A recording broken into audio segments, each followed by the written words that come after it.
Time for a serious chat, because I'm like your mum, but with less yelling. Hi, my name is Sydney, welcome back to my channel. I honestly don't even know where to start, so let's just do the thing. Simply put, I'm angry. Angrier than I've been maybe ever about all the political noise that goes on around the world. And I'm not just angry. If I'm being totally honest, I'm starting to despise the radical left not only as an ideology, but as people. And it's not somewhere that I ever wanted to be, but I guess here I am and they've pushed me here. I already hated the media and I already distrusted politicians, but now I've basically hit the wall on anyone forcing any left-wing political viewpoint down my throat. For all intents and purposes, I've had enough. When I first involved myself in politics back in early 2018, I was resentful of the left and their narratives. I found them really annoying, but I thought that we could defeat their ideas with better ideas. And if that failed, then I thought we could march ourselves down to the ballot box and have our say that way. But I don't even know how much trust I have in that process anymore. Because personally, I don't believe that our politicians have our best interests at heart. They don't bother trying to uphold our beliefs and values. The same beliefs and values, mind you, that put them in their positions of power in the first place. They fold at the absolute drop of a hat when they come into contact with the screaming social justice mob. Do you think that the majority of people in Mississippi want their flag changed? No, but we're gonna do it anyway. Do you think that the decent people in Minnesota want their police force disbanded? No, but you're gonna have it anyway. Do you think that the people in Virginia want their guns taken away? No, but you're still gonna be trampled by the politicians that you elected who said that they do the right thing by you. I am tired of it, and I'm exhausted by all of this, and I'm so disheartened when I think about where all of this ends. I'm so disgusted watching people tear down statues and destroy monuments because history happens to be inconvenient.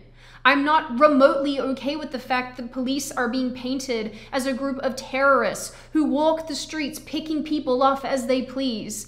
I'm not okay with changing the names of our streets to represent a pseudo-terrorist organization, or letting a group of radicals build their own autonomous zone that we as taxpayers have to fund. And you know what? I'm not okay with the fact that disagreeing with any and all of this bullshit gets us labeled as bigots or racists or xenophobes or whatever. I don't know a better way to put it than to just say that I'm done. I am done with the left. I am done with all of this. How people, particularly those on the right wing, can sit back and watch this happen and not be done is a complete mystery to me. Because being patient and taking the passive high road hasn't worked for us so far. So why on earth would it work going forward? It is patently delusional.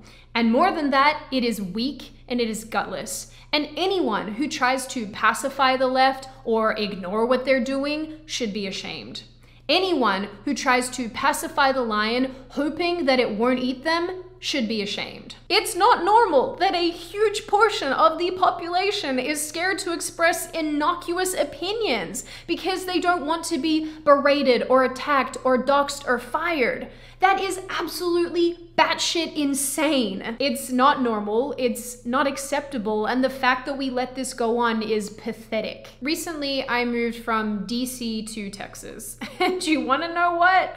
I am so glad that I did. DC is like every other blue city or state under the sun. It's a complete mess. It taxes you into oblivion. It tramples your rights. It has a huge homelessness problem. It has a huge crime problem. It has no-go zones. It is nowhere to raise a child, and if you have any sense of self-respect or integrity, it's not even a good place to work. It is pure swamp. And much like its blue sister areas across the country, it's somewhere you can't publicly express right-wing or even moderate views because, surprise, surprise, you'll be crucified. This is not normal. I know it's hard for those of you who haven't lived in a liberal city to understand what I'm saying here. And I know that some of you will think that I'm being completely loopy and hyperbolic, but if I hadn't seen all of this firsthand for myself, I would probably agree with you. But that passiveness is part of the problem. Thinking that you yourself are safe, that it doesn't affect you because you're encapsulated by a fading red state that you can't even see is fading. Until you feel unsafe in your own city because your leaders refuse to combat rioting, violence, looting, none of this will seem like a big issue. And don't misunderstand, I can definitely see why some people see it like that. Since I've moved to Texas, I've had conversations with many a local who's told me that they don't think that what's going on in America right now is an immediate threat to their way of life. If anything, they love telling me how there's a bunch of little towns that are super red, and apparently those are more important than the major cities that are getting bluer and bluer by the year. And I have no doubt that that's the case, but I'm sure that other states that were once red had the exact same idea. Because none of this is a big deal, and it's not a problem until it is. If you don't start fighting for your values now, when will you? When will enough be enough? You don't finally deal with termites when the house starts to fall down. You start trying to combat them when they start eating the foundation. Why would anyone wait for their state to look like DC, New York, LA, Baltimore before they finally decide to take action? Why would you wait until your mayor is letting weasel people build their own autonomous zones in your city before you finally decide that enough is enough? We're at a point, in my opinion, where the left have a stranglehold on everything. And a lot of people seem to forget that they control the cultural narrative not only here in America, but around the world. They control Hollywood, TV, media, radio, pop culture, the education system. They have their creepy little tendrils in everything, and they're feeding this unfiltered diet of left-wing rhetoric to your children, who will be voting every year from here on in, and that's drastically changing the composition of politics. The media does not present a different viewpoint. It's all left-wing narrative, and they're shaping your views and ideas by giving you no other option. White privilege this, male privilege that, academic flim-flam. That's become normal talking points. The radical left are making it really hard for normal people, including classical liberals, you guys are still normal, don't worry, to coexist, because they're waging war against everything and everyone that they don't like. People are too scared to tell their coworkers that they voted for Trump or that they will vote for Trump, or that they have any conservative viewpoints. The radicals have not only shut down, but obliterated any and all forms of intelligent, rational discussion and debate. A lot of us have sat pretty for a really long time, thinking that if we do nothing, then all of this will just blow over. But it's not blowing over. All we've done is step out of the way so that the radical left can pave the path for us. And it's not even a path that any of us want to traverse, but we have no one else to blame but ourselves. And I'm sorry, but that can't go on anymore. Not if we actually intend to preserve our value systems. There really needs to be a shift in psyche of moderates and people on the right. People need to start actually standing up for themselves and being vocal about their viewpoints.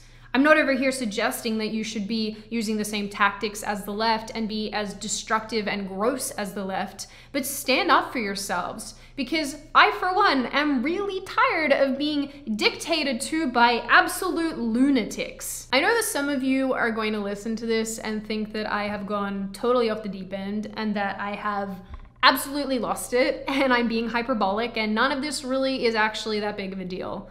But look around. Look at the news. Look what's happening across the world, not just in America, but across the world, and tell me that this isn't a problem. And I just want to be clear here as well. None of this is about Donald Trump.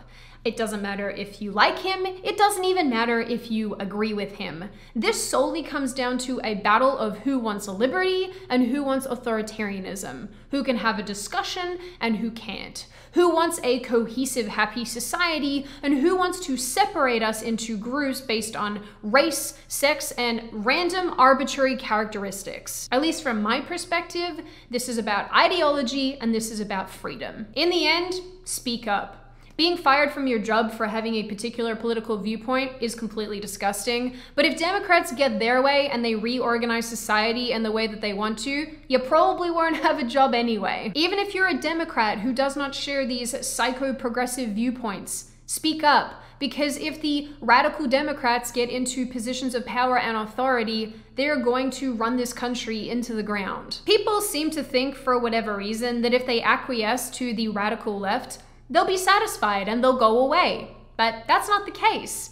The more ground that you give them, the more that they keep pushing and pushing and pushing until their ideas become mainstream, until their ideas become the societal norm. And once that happens, once psychotic progressive legislation becomes law, America will cease to be what it is today. That is not hyperbolic.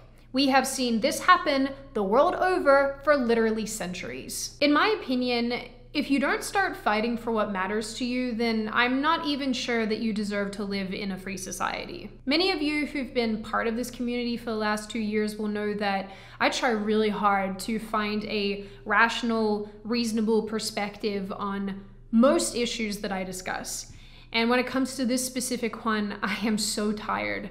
And I'm so concerned about not just America, but the way that Australia is heading. God, Australia breaks my heart. And the thing that I think more than anything is that the more that we give up territory and the more that we acquiesce to the radical left, there just won't be anything left fighting for in the end. So go vote in November, for example. Start speaking up. Tell your employer to go and get nicked when they try to make you do inclusion training. Start standing up for yourself and stop being a doormat for the radical left. Take a stand. Because honestly, enough is enough. And if nothing else, we should be fighting for our values. So that is all from me, beautiful people, and I will be seeing you in the next video.